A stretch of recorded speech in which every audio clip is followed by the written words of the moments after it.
नमस्ते मेरे प्यारे प्यारे बच्चों, मैं आप सभी का आपके इस प्यारे प्यारे प्लेटफॉर्म विनीत ट्यूटोरियल पर स्वागत करता हूं। बच्चा लोगों, पिछले लेक्चर के अंदर मैंने आपको ऑटोमोबाइल इंजीनियरिंग का सबसे important concept that is components of the automobile पढ़ा दिया था। और बेटा वो कंपोनेंट्स ऑफ द ऑटोमोबाइल पढ़ने के बाद आपके दिमाग में ये जो ऑटोमोबाइल इंजीनियरिंग है इसका एक बेसिक आइडिया आपके दिमाग में फिट हो गया होगा। और हमेशा याद रखिए बेटा, किसी भी बिल्डिंग का कंस्ट्रक्शन करते वक्त उसका बेस ही स्ट्रांग बनाया जाता है। और बेटा पिछले लेक्चर के अंदर मैंने आपका बेस बहुत ही ज्यादा स्ट्रांग बना दिया था, जिसमें हमने अलग अलग ऑटोमोबाइल के कंपोनेंट्स पढ़े थे। अब बेटा देखिए, जब कभी आप कोई भी सब्जेक्ट का प्रिपरेशन करते हैं तो हमेशा याद रखिए उसका पहला यूनिट सबसे इंपॉर्टेंट होता है। क्यों? क्योंकि वो फाइनल एग्जाम में भी उसका वेटेज होता है और बेटा वो यूनिट टेस्ट में भी पूछा जाता है। तो देखिए, ये जो यूनिट नंबर 1 है, ऑलरेडी मैं पिछले लेक्चर में बता चुका हूं, सबसे शॉर्ट और सबसे स्वीट, क्योंकि यहां पे मार्क्स लेना सबसे आसान है। ठीक है बेटा, ऑलमोस्ट 16 मार्क्स का चैप्टर है और हर टॉपिक पे क्वेश्चन आएगा यानी आएगा। पिछले लेक्चर में थंबनेल भी वही बोली थी बेटा कि ये टॉपिक 4 मार्क दे के जाएगा, what are the major components of the automobile. और आप यहां पे तौसीफ सर का दूसरा लेक्चर देखने आए हो, ये भी आपको कम से कम 4 मार्क किसी भी केस में देकर जाएगा, दैट इज व्हीकल लेआउट। अगर आप आपके प्रीवियस ईयर कोई भी पेपर उठा के देख लो, समर, विंटर 23, 24, 25, हर पेपर में आपको व्हीकल लेआउट पे 100% क्वेश्चन दिखेगा। तो बहुत बहुत बहुत ही ज्यादा इंपॉर्टेंट टॉपिक है। ओके बेटा, तो चलिए, ऑलरेडी बेटा मैंने आपको एक बात बता दी थी और ये इमेज तो अब आपके दिमाग में फिट हो गई है बेटा कि किसी भी ऑटोमोबाइल में बेटा 2 ही कंपोनेंट्स होते हैं। ओके, फटाक से सिर्फ 2 मिनट के अंदर हम लोग रिवाइज कर लेंगे कि भाई मैंने बोला था बेटा कि आप लोगों को ऐसा लगता है कि ऑटोमोबाइल में क्या है, हेडलाइट है, टेल लाइट है, बॉडी। नहीं बेटा, किसी भी ऑटोमोबाइल में बस 2 ही कंपोनेंट होते हैं। एक जो ऊपर का पार्ट होता है दैट इज बॉडी, बाकी जितने भी पार्ट्स ये नीचे माउंट किए जाते हैं इसको कहते हैं चेसिस। अब देखिए, बहुत से लोगों को लगता है चेसिस सिर्फ एक फ्रेम होती है। नहीं बेटा, गाड़ी में बस 2 ही पार्ट होते हैं, बॉडी और चेसिस। और बेटा बॉडी छोड़ के बाकी जितने भी पार्ट्स आपके माउंट किए जाते हैं इस फ्रेम के ऊपर, लोखंडा चाहिए फ्रेम असते बेटा खाली, इस फ्रेम के ऊपर बेटा जितने भी कंपोनेंट्स मार्क किए जाते हैं वो सारे के सारे चेसिस को बिलोंग करते हैं। यानी इसका मतलब आपका सामने रेडिएटर होगा, फिर इंजन होगा, जिसको मैं कहता हूं जैसे बेटा आदमी जिंदा है क्या नहीं उसका कभी भी चेकिंग करते हैं ईसीजी के थ्रू, उसका हार्ट चल रहा है या नहीं, उसी तरीके से बेटा ऑटोमोबाइल भी चलता है ईसीजी से। बस यहां पे ईसीजी का मतलब होता है engine, clutch and gear box. Okay, तो देखिए, radiator, engine, clutch, gear box, और एक ये वाला जो रॉड होता है जो कि सामने से पावर पीछे ट्रांसफर करता है, इसको कहते हैं प्रोपेलर शाफ्ट। हर एक पार्ट का फंक्शन मैं आपको बता चुका हूं बेटा। फिर उसके बाद ये प्रोपेलर शाफ्ट के बाद जो रियर एक्सल होते हैं वो, फिर उसके बाद बेटा इसको सारे पार्ट्स को आ जाता है ट्रांसमिशन सिस्टम में, क्योंकि बेटा यहां पे आपका पावर इंजन से आपके बाकी पीछे के व्हील को ट्रांसफर किया जाता है, इसको क्या कहते हैं, ट्रांसमिशन सिस्टम। फिर उसके बाद बेटा गाड़ी जब झटकों पे से जाती है तो बेटा आपको ये रोड के शॉक्स नहीं लगने चाहिए, इसलिए गाड़ी के अंदर होता है सस्पेंशन सिस्टम। फिर गाड़ी को रोड के ऊपर चलाने के लिए उसको कंट्रोल करना पड़ता है, उसके लिए स्टीयरिंग सिस्टम, ब्रेक लगाना पड़ता है, दैट इज ब्रेकिंग सिस्टम। तो बेटा याद रखिए, ऑटोमोबाइल के देखा जाए तो ऑटोमोबाइल में 2 ही कंपोनेंट होते हैं, एक चेसिस और एक बॉडी। और चेसिस के ऊपर सारे कंपोनेंट्स माउंट किए जाते हैं, engine, radiator, transmission system, control system, जिसमें बेटा 2 पार्ट आएंगे आपके, एक आपका स्टीयरिंग और एक आपका ब्रेकिंग। फिर बेटा उसके बाद आपकी गाड़ी जो है वो रोड पे रखी जाती है, कैसे सपोर्ट की जाती है, यूजिंग व्हील्स एंड टायर्स। फिर उसके बाद बेटा सस्पेंशन सिस्टम, और बाकी आपकी गाड़ी जब रात में चलती है तो आपको हेडलाइट, टेल लाइट, यानी सारा का सारा इंजन या ऑटोमोबाइल इलेक्ट्रिकल, जो कि आपका लास्ट पार्ट हो जाएगा। और आपके दिमाग में ये इमेज क्लियर चाहिए भाई, ऑटोमोबाइल के बस 2 ही कंपोनेंट होते हैं, चेसिस और बॉडी। और चेसिस में ये सब कुछ चला गया भाई, इंजन पावर जनरेट करेगा, ट्रांसमिशन सिस्टम पावर को सामने से पीछे की ओर ट्रांसफर करेगा, ट्रांसमिशन सिस्टम के बाद दूसरा पार्ट आता है गाड़ी के रोड शॉक्स न लगे, सस्पेंशन सिस्टम, कंट्रोल यानी गाड़ी को स्टीयरिंग और ब्रेकिंग लगती है। फिर उसके बाद बेटा गाड़ी रखी होती है रोड पे यूजिंग व्हील्स एंड टायर्स। फिर उसके बाद बेटा गाड़ी में आता है आपका इलेक्ट्रिकल सिस्टम। तो ये सारे कंपोनेंट्स हम लोग देख चुके बेटा। यानी इसका मतलब अगर हम किसी भी गाड़ी का अगर चेसिस देखते हैं तो चेसिस कुछ ऐसा दिखता है बेटा। ये जो लोखंड की फ्रेम होती है जिसके ऊपर सारे कंपोनेंट सपोर्ट होते हैं, इसको फ्रेम कहते हैं। फिर उसके बाद बेटा ये हो गया आपका इंजन, ये क्लच गियर बॉक्स, ये जो रॉड होता है प्रोपेलर शाफ्ट, फिर ये जो रॉड होता है ये जो जिसपे पीछे के टायर सपोर्टेड होता है दैट इज रियर एक्सल। फिर उसके बाद बेटा यहां पे सामने होता है, पीछे की ओर होता है सस्पेंशन सिस्टम, ब्रेकिंग सिस्टम। ये सारी चीजें आपके दिमाग में फिटेड है बेटा। तो चलिए फटाक से अब हम ये पढ़ लेते हैं कि व्हीकल लेआउट का मतलब क्या होता है। व्हीकल लेआउट कह दो बेटा या उसको चेसिस लेआउट कह दो। और एक इतना सिंपल सा लॉजिक आपको बताता हूं, आप जिंदगी भर डेफिनेशन नहीं भूलेंगे। मुझे एक बात बताओ, आपके सोसाइटी का लेआउट का मतलब क्या होता है? आप जब भी फ्लिपकार्ट पे एड्रेस डालते हो तो वो आपको लेआउट पूछता है। लेआउट का मतलब क्या होता है?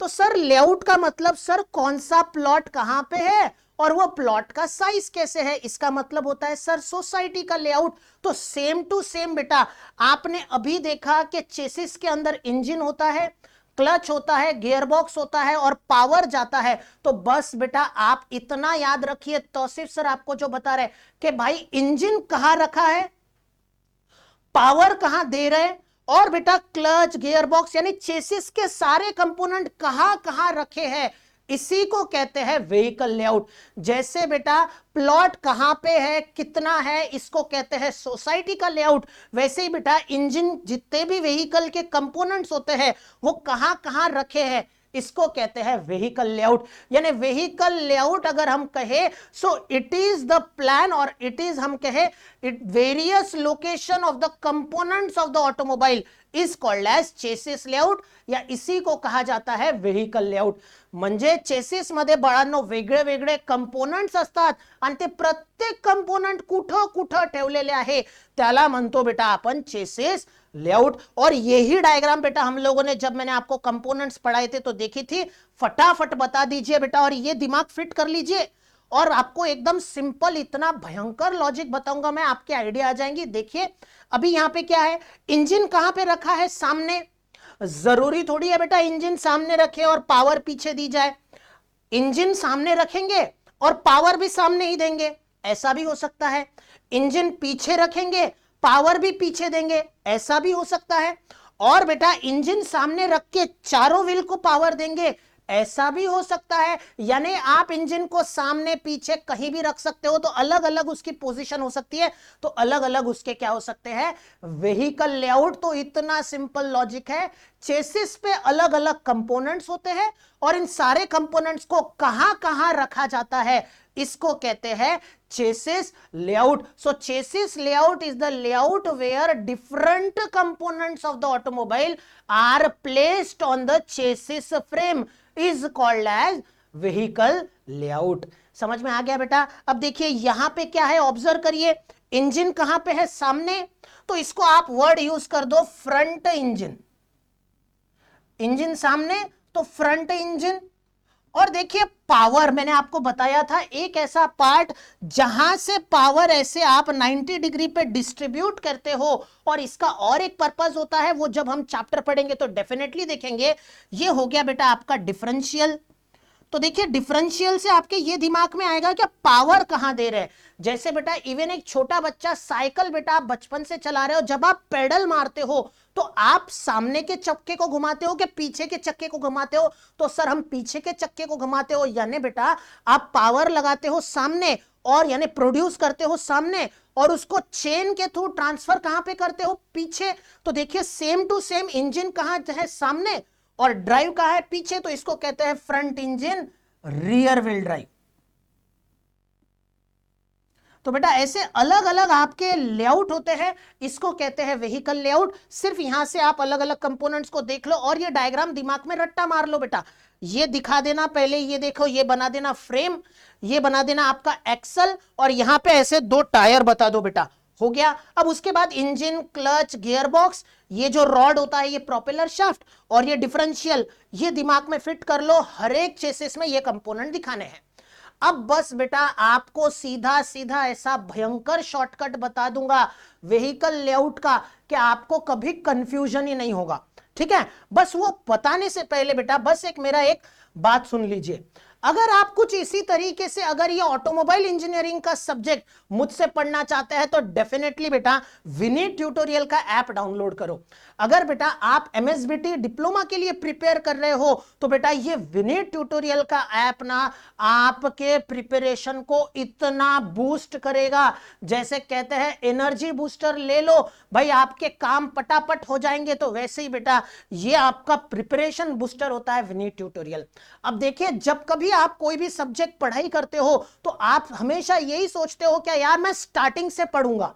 जब आपने पिछले सेमेस्टर में नाइट मारी है, मैं भी इंजीनियर हूं बेटा, आपका दुख दर्द पीड़ा मैं समझ सकता हूं।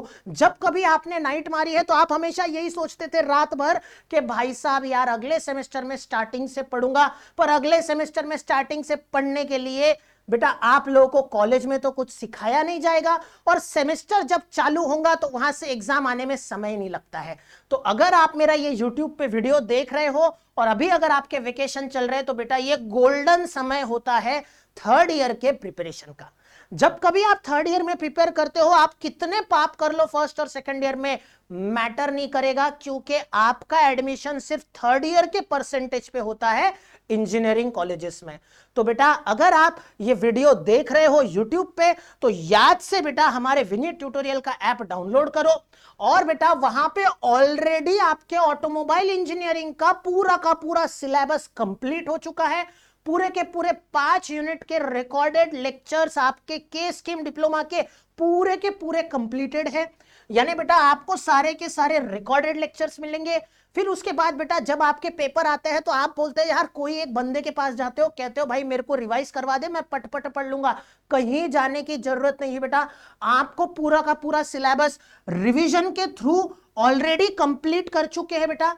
रिकॉर्डेड लेक्चर्स हो गए पूरा का पूरा, अगर आप ऐप पे जाओगे तो सब कुछ अवेलेबल है, आपके रिवीजन लेक्चर्स भी अवेलेबल है। और बेटा आप लोग इंपॉर्टेंट जो कहते हो तो इंपॉर्टेंट बाद में नहीं, अभी से आपके ऐप के ऊपर इंपॉर्टेंट क्वेश्चंस भी अवेलेबल है। और बेटा उसके बाद विनीत ट्यूटोरियल प्लेटफॉर्म में बेटा जो नोट्स की क्वालिटी होती है ना, पूरे के पूरे महाराष्ट्र के बच्चे विनीत ट्यूटोरियल के ऐप के नोट्स यूज करते हैं बेटा। तो आपके ऑलरेडी 5 यूनिट के नोट्स, 5 यूनिट के रिवीजन क्रैश कोर्स और 5 यूनिट आपके ऑलरेडी कंप्लीटेड है। तो बेटा पक्का विनीत ट्यूटोरियल का ऐप डाउनलोड करिए और अपने प्रिपरेशन को और बूस्ट करिए बेटा। ठीक है, चलिए अब भाई व्हीकल लेआउट का मतलब क्या है तो बस एक शॉर्टकट बता दूंगा बेटा, याद रखो। व्हीकल लेआउट का मतलब अलग अलग कंपोनेंट्स कहां कहां रखे हैं। तो बस बेटा आप एक सिंपल सा एक स्ट्रेटजी बना लो और अभी उसको नोट डाउन कर लो। बस 2 सवाल पूछो बेटा, 2 सवाल के ऊपर आपका पूरा का पूरा सॉल्व हो जाएगा। पहला ये where is the engine, engine कहां पे है। और दूसरा बेटा पावर कहां दे रहा है, वेदर रियर और फ्रंट व्हील ड्राइव। और where is the drive, drive का मतलब बेटा पावर आप कहां दे रहे हो। बस अगर आप ये 2 चीजें अगर ध्यान दे दो तो आपको कोई भी व्हीकल लेआउट समझ में आ जाएगा। भाई साहब बस इंजन कहां है और पावर कहां दे रहा है तो आपका हो गया बेटा व्हीकल लेआउट। तो देखिए 4 टाइप के व्हीकल लेआउट होते हैं, इतना तो सिंपल लॉजिक है बेटा। ये जो इमेजेस देख रहे हो इस इमेजेस में बस एक बात याद रखना, रेड कलर इंडिकेट करेगा आपका इंजन और बेटा ब्लू कलर इंडिकेट करेगा आपका ड्राइव, कि आप सामने के चक्के को पावर दे रहे हो या पीछे के चक्के को। जैसे आप साइकिल चलाते हो बेटा तो पेडल सामने मार के चेन का इस्तेमाल करके पीछे के चक्के को पावर देते हो। एग्जैक्टली बेटा आप पावर कहां दे रहे हो, सामने या पीछे। तो रेड कलर का इंजन होगा और ब्लू कलर का आपका ड्राइव व्हील होगा। तो बस इतना याद रखो। देखो मैंने आपको क्या बोला, 2 सवाल पूछो, इंजन कहां और ड्राइव कहां। तो देखिए सबसे पहला टाइप रेड कलर भी सामने और ब्लू कलर भी सामने, यानी इसका मतलब इंजन सामने, यानी इसका नामकरण सोचो बेटा, रटो मत। तौसीफ सर हमेशा कहते हैं रटने के मैं सख्त खिलाफ हूं। अगर कोई स्टूडेंट रट्टा मारता है मुझे कतई पसंद नहीं है, कॉन्सेप्ट क्लियर करो, आप आपके पढ़ाई को एंजॉय करो, आपको अच्छे परसेंटेज लेने से कोई नहीं रोक सकता, और एंजॉयमेंट तभी आएगा बेटा जब आप प्रैक्टिकली पढ़ोगे। तो इतना सिंपल लॉजिक है। इंजन कहां पे है? सामने, तो इसको कहेंगे हम फ्रंट इंजन।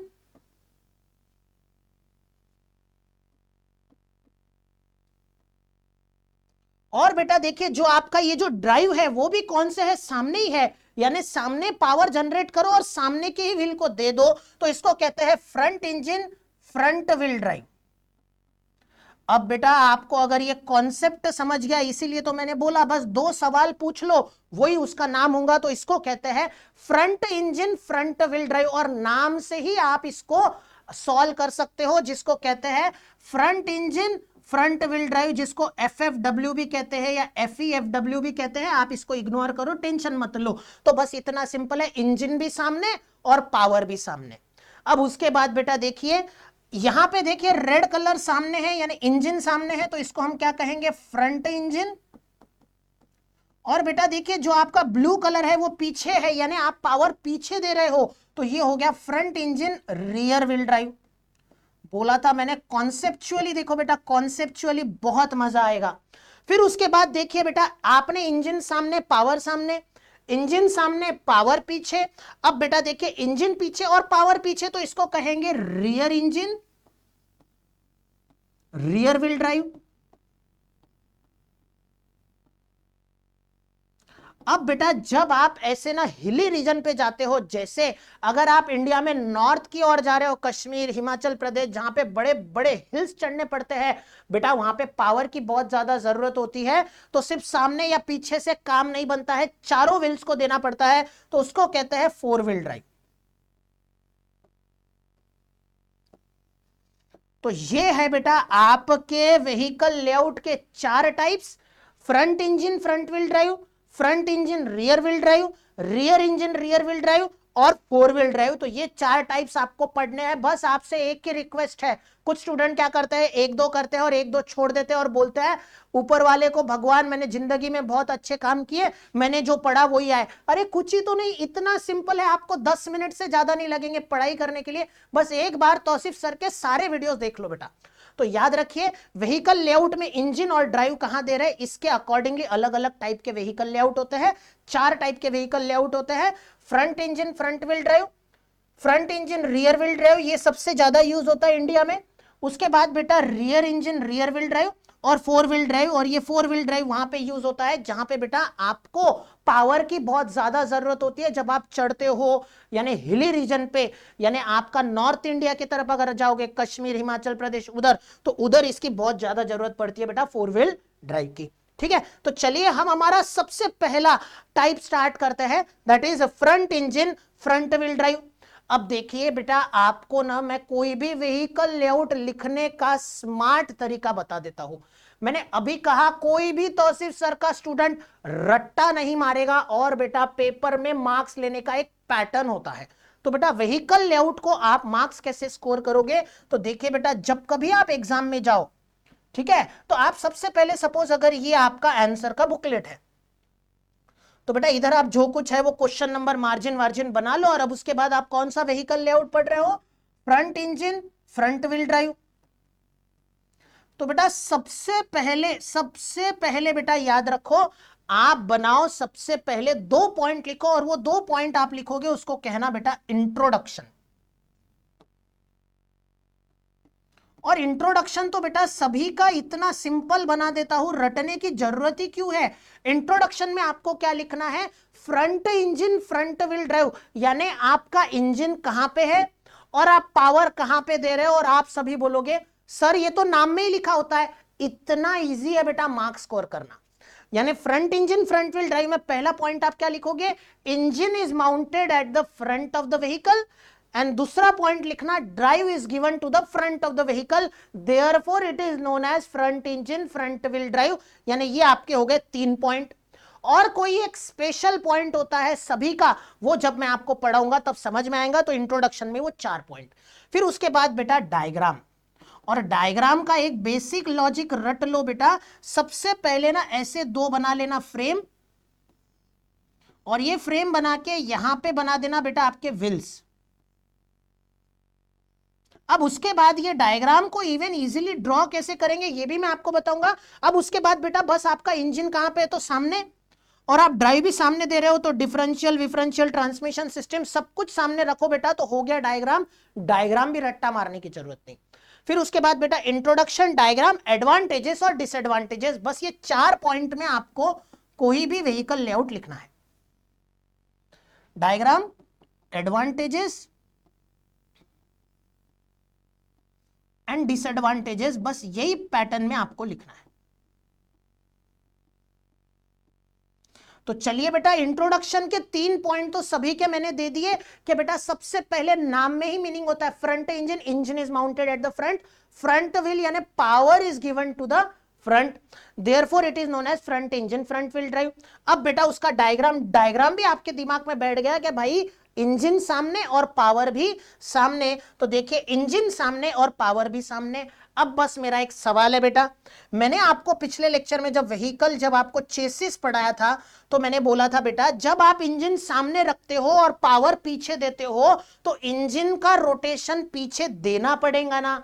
जैसे साइकिल के अंदर बेटा सामने के पैडल का रोटेशन पीछे कैसे दिया जाता है सर, चेन का इस्तेमाल करके, उसी तरीके से बेटा जब कभी आप नेशनल हाईवे पे चाय पीने बैठो तो मैंने बोला है नेशनल हाईवे पे जब ट्रक चलते हैं तो बस बैठे बैठे ट्रक के नीचे एक ऐसा टेढ़ा शाफ्ट होता है जो रोटेट होते रहता है, उसको कहते हैं प्रोपेलर शाफ्ट।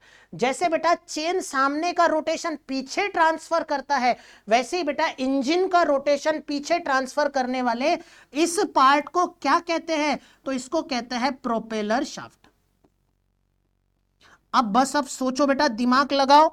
अब जब आपको इंजन सामने है और पावर पीछे देना है तो प्रोपेलर शाफ्ट की जरूरत है, पर बेटा यहां पे देखिए इंजन आपका सामने है और पावर भी आपको सामने ही देना है, फिर किसी रॉड की जरूरत है कि नहीं है, तो बेटा ये हो गया no need of propeller shaft. यानी इसका सबसे इंपॉर्टेंट पॉइंट बस आपको जो याद रखना है, no need of propeller shaft, और यही सबसे इंपॉर्टेंट पॉइंट है जो कोई भी पेपर सेटर चेक करता है। तो मैंने आपको बोला था इंट्रोडक्शन में 3 पॉइंट से 4 पॉइंट आने चाहिए। 3 पॉइंट तो पहले इंजन कहां है, फिर उसके बाद व्हील ड्राइव कहां है, और तीसरा point therefore it is known as, और चौथा स्पेशल। तो इसकी स्पेशलिटी ये है इंजन सामने और अगर पावर सामने है तो इसका मतलब भाई प्रोपेलर शाफ्ट की कोई जरूरत नहीं है, बाकी सारे पार्ट्स लगेंगे, इंजन, क्लच, गियर बॉक्स, आपका डिफरेंशियल, एक्सल, ये सारी चीजें लगेंगी, पर प्रोपेलर शाफ्ट की जरूरत नहीं पड़ेगी बेटा। अब देखिए ये जो प्रोपेलर शाफ्ट होता है ये एक्स्ट्रा पार्ट होता है जो कि सामने का रोटेशन पीछे देता है। अब इसकी जरूरत नहीं है। अब जब बेटा इसकी जरूरत नहीं है तो आपका एक पार्ट कम हो गया, और जब आपका एक पार्ट कम हो गया तो गाड़ी का वेट कम हो गया, और गाड़ी का वेट कम हो गया बेटा तो ये जो ड्राइव होती है ये फास्टर होती है। यानी जब कभी आपको स्पीड ज्यादा चाहिए, बहुत ज्यादा स्पीड चाहिए, तो आप front engine, front wheel drive ही यूज करते हो। समझ में आ गया बेटा? यानी ये फास्टर होता है, इसमें प्रोपेलर शाफ्ट नहीं होता है, इसके वजह से इसका वेट कम होता है। समझ में आ गया? अब उसके बाद बेटा नेक्स्ट पॉइंट सिंपल है एकदम। अब देखिए प्रोपेलर शाफ्ट अगर कभी आपने ट्रक में देखा होगा तो ऐसा टेढ़ा होता है, तो ऐसा टेढ़ा होने के लिए आपको जो टायर है वो अच्छा बड़ा रखना पड़ेगा, यानी चेसिस की हाइट बहुत ज्यादा चाहिए। पर यहां पे प्रोपेलर शाफ्ट की जरूरत ही नहीं है, तो आप चेसिस की हाइट को ज्यादा रखने की कोई जरूरत नहीं है, यानी यहां पे आप चेसिस की हाइट कम भी रख सकते हो। समझ में आ गया बेटा? तो इतने सिंपल सिंपल फंडे हैं। अब देखो जो चीजें मैंने बोली वही चीजें यहां पे आपको लिखनी है। देखिए सबसे पहले इंट्रोडक्शन, अरे क्या पैटर्न में लिखना है पेपर में वो भी आपको दिखाऊंगा बेटा। बस आप विनीत ट्यूटोरियल पे एक बार जुड़ जाओ, आपको सारी चीजें इतने सिंपल फॉर्मेट में मिलेगी। पेपर में कैसे लिखना है, मार्क्स कैसे स्कोर करना है, सारी चीजें मैं यहाँ पे आपको बताने वाला हूं। तो देखिए in this arrangement the engine is mounted at the front and the drive is given to the front. Propeller shaft का जो लेंथ है वो रिड्यूस, यानी प्रोपेलर शाफ्ट नहीं होती है। अब प्रोपेलर शाफ्ट नहीं होने की वजह से बेटा आपका ग्रिप भी अच्छा होता है सामने की ओर, और बेटा आपका जो ड्राइव होता है वो फास्टर होता है। तो बेटा इसके एडवांटेजेस क्या हो गए? सर प्रोपेलर शाफ्ट नहीं होता है, उसका वेट कम हो गया, ये फास्टर होता है, चेसिस की हाइट कम होती है। ये देखो यही 4 पॉइंट आपको लिखना है। प्रोपेलर शाफ्ट नहीं होता है, फास्टर है। अब यहां पे 2 मैंने शॉर्ट में लिखा है, आप डिटेल में लिखो ना। In case of front engine front wheel drive due to absence of propeller shaft the drive is faster. ठीक है, आपका पूरा वेट सामने की ओर होता है तो रोड के साथ बेटा अच्छा उसका ग्रिप होता है, तो good adhesion due to the weight, most of the weight on the front of the vehicle. Chassis की हाइट कम होती है, it lowers the centre of gravity. और बेटा देखिए प्रोपेलर शाफ्ट एक ट्रांसमिशन सिस्टम का पार्ट होता है, अगर प्रोपेलर शाफ्ट नहीं है तो ट्रांसमिशन सिस्टम जो है वो कॉम्पैक्ट हो गया, यानी एकदम लंबा प्रोवाइड करने की जरूरत नहीं है। और आप ये डायग्राम में भी देख सकते हो बेटा, देखिए जब आपका इंजन सामने और पावर पीछे है तो ट्रांसमिशन सिस्टम लंबा होता है, पर front engine front wheel drive में बेटा देखिए पूरा का पूरा सामने होने की वजह से आपका जो ट्रांसमिशन सिस्टम है वो कॉम्पैक्ट हो गया। तो ये हो गए बेटा आपके सारे advantages, propeller shaft is reduced, weight is reduced, transmission compact, chassis की हाइट लो भी रख सकते हैं, सामने की ओर पूरा वेट जाने की वजह से इसका रोड के साथ ग्रिप भी अच्छा रहता है और ये फास्ट होते हैं। समझ में आ गया बेटा। अब इसके कुछ नुकसान भी है। अब नुकसान क्या है, जस्ट सोचिए, अब बेटा आपकी गाड़ी खराब हो गई, नॉर्मली सभी की गाड़ियां खराब होती है, हम मैकेनिक के पास जाते हैं। अब बेटा मैकेनिक के पास अगर आप गाड़ी लेके गए, सारे पार्ट्स अगर दूर दूर है और सारे पार्ट्स किचकट जर एकाच ठिकाणावर ठेवले, पूरा अगर एकदम कॉम्प्लिकेटेड कंस्ट्रक्शन कर दिया, तो बताइए कौन से पार्ट को रिपेयर करना इजी जाएगा। सर जब सारे पार्ट दूर दूर रहेंगे तो इजी जाएगा, सब एक ही जगह कंजेस्टेड रहेंगे तो टफ जाएगा। तो यहां ऑब्जर्व कर लो बेटा, इंजन सामने, क्लच सामने, गियरबॉक्स सामने, डिफरेंशियल सामने, तो कंस्ट्रक्शन कॉम्प्लिकेटेड हो जाता है और रिपेयर करने में बहुत दिक्कत जाती है। तो यही इसका मेन डिसएडवांटेज होता है, इसका मेंटेनेंस बहुत ही टफ होता है। इसीलिए बेटा यही रीजन है कि इस ड्राइव को हम इंडिया में ज्यादा यूज नहीं करते हैं, क्योंकि बेटा इंडियंस को मेंटेनेंस नहीं चाहिए, वो स्टार्टिंग में पैसे दे दे पर उनको मेंटेनेंस नहीं चाहिए। तो याद रखिए इसका बेटा सारे के सारे पार्ट सामने होने की वजह से कॉम्प्लिकेटेड कंस्ट्रक्शन हो जाता है। अब सारे के सारे पार्ट से सामने, और स्टीयरिंग कहां देना पड़ता है सर, वो भी सामने, तो स्टीयरिंग बहुत कॉम्प्लिकेटेड हो जाता है। स्टीयरिंग कॉम्प्लिकेटेड, कंस्ट्रक्शन कॉम्प्लिकेटेड, पूरा का पूरा वेट सामने होने के वजह से इसका मेंटेनेंस टफ जाता है, और यही रीजन है बेटा इसको ज्यादा हम लोग यूज नहीं करते। ठीक है, कॉम्प्लिकेटेड कंस्ट्रक्शन, स्टीयरिंग आप लोग माउंट नहीं कर सकते हो। अब उसके बाद बेटा इसमें और एक दिक्कत क्या होती है, तो अच्छे से ऑब्जर्व करो, जब आप गाड़ी इंक्लाइंड रोड पे चला रहे हो, जब आप गाड़ी हॉरिजॉन्टल रोड पे चला रहे हो, तो मैंने ऑलरेडी बोला इसका पूरा वेट सामने होने की वजह से सामने की ओर ग्रिप अच्छा होता है। अब देखिए जब आपकी गाड़ी इंक्लाइंड रोड पर ऐसे ऊपर जा रही है, अब इसका ग्रिप कहां पे है, सामने है, पर बेटा जब इंक्लाइंड रोड पे जाती है तो पूरा वजन किस ओर चला जाता है। सर सिंपल सी बात है, जब कभी हम ऊपर की ओर जाते हैं तो पूरा जो वेट होता है वो तो पीछे की ओर आ जाता है, पर बेटा इसका ग्रिप कहां पे अच्छा है, सामने की ओर अच्छा है, पर पूरा वेट किधर चला गया, पीछे की ओर। तो बेटा ये इंक्लाइंड रोड पे स्लिप करती है, तो it chances of slippage on a slippery gradient, यानी जब कभी इंक्लाइंड, हॉरिजॉन्टल रोड पे ग्रिप अच्छा है, पर इंक्लाइंड रोड पे बेटा पूरा वेट पीछे की ओर ट्रांसफर होने की वजह से ये इंक्लाइंड रोड पे स्लिप हो सकते हैं, ये उसका डिसएडवांटेज हो गया बेटा।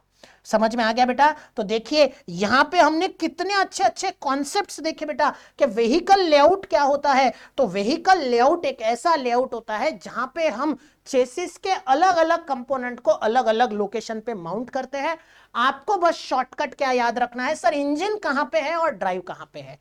अगर इंजन सामने, फ्रंट इंजन ड्राइव, पीछे रियर इंजन, और अगर सामने के चक्कों को पावर दिया तो फ्रंट व्हील ड्राइव और पीछे की ओर दिया तो रियर व्हील ड्राइव।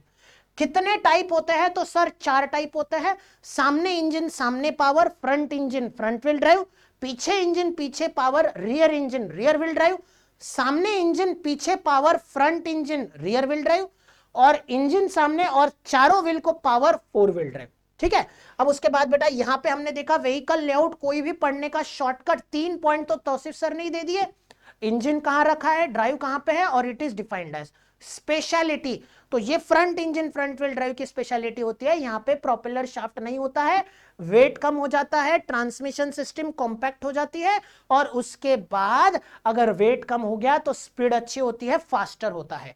ठीक है, ये बेटा इंट्रोडक्शन लिखना है, फिर डायग्राम, फिर एडवांटेजेस और डिसएडवांटेजेस, और सारी की सारी चीजें एकदम डिटेल में बेटा हम लोगों ने यहां पे ऑब्जर्व की है।